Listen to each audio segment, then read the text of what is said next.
Hanapin nyo! Andiyan lang yan! Kayong apat, doon!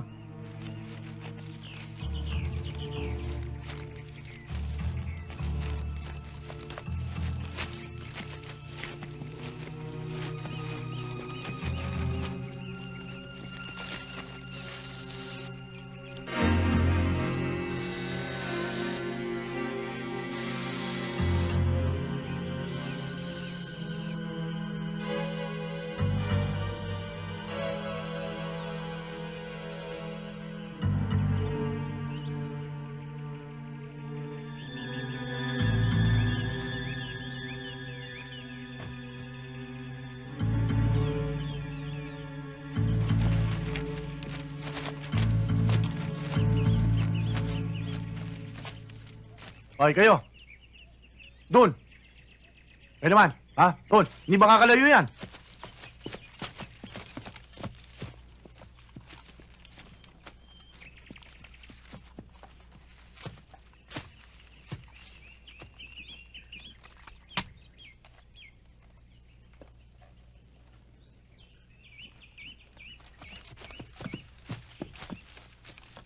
Rodas, nasaan kayo?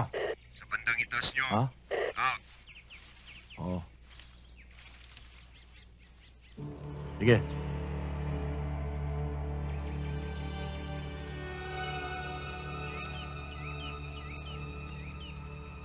Hanap-hanapin nyo yan dyan!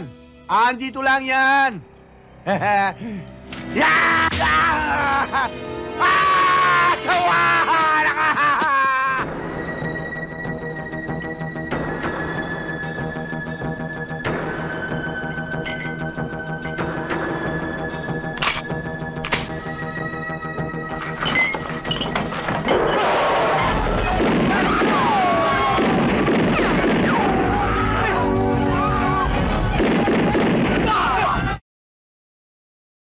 Nakakabilib ka.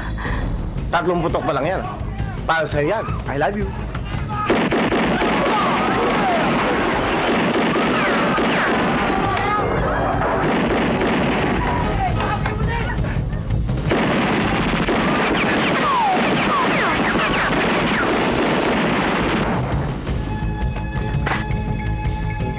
Mas maloob sa akin ng taon to, ha?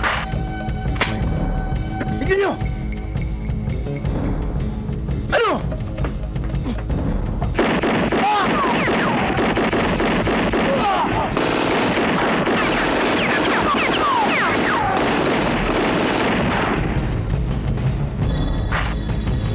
Talaga malaki galit sa akin ito, ha?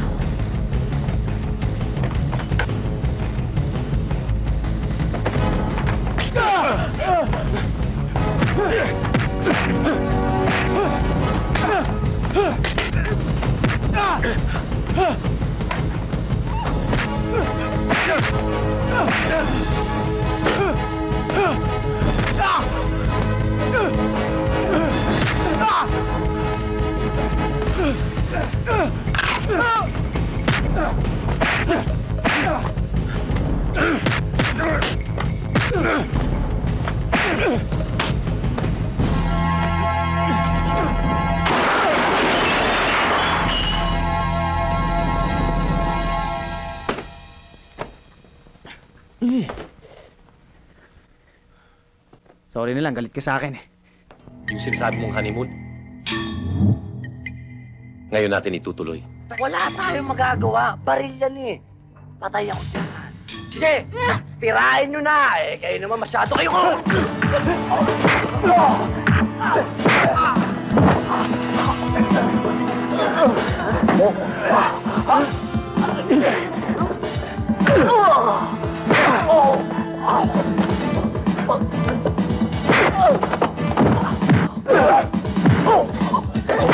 bata, marami ka pang kakainin. Happy honeymoon.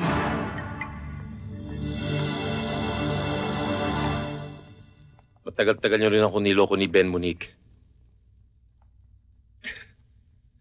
At pati mga dyaryo na pasakay ninyong, ikaw, yung natagpuan sa may gilid ng Ilog Pasig. Nawasak ang muka at di makilala. Mabuti na lang at mayroong isang Ben na marunong matakot sa Diyos at hindi nagpasaklaw sa kademonyohan ninyong mag-ama. Maaaring makontrol ninyo ang pag-iisip ng mami ko. Paikutin siya sa pagkukunwari at pagsisinungaling ninyo. Pero hanggat nabubuhay ako, Gilbert, hinding-hindi ninyo makukuha ang kayamanang pinag-iinteresan ninyo! Walang makakaalam.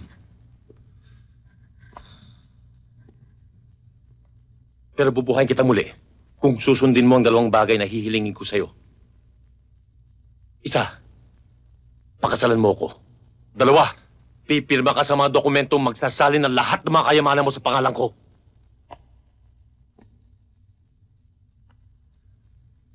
Gawin mo yon at bubuhayin kita muli. Hindi! Kahit kailan hindi mangyayari yan.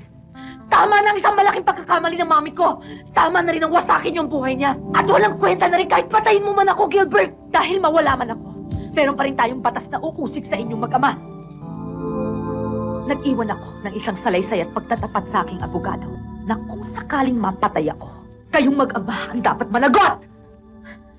Wala kayong ligtas, Gilbert. Wala!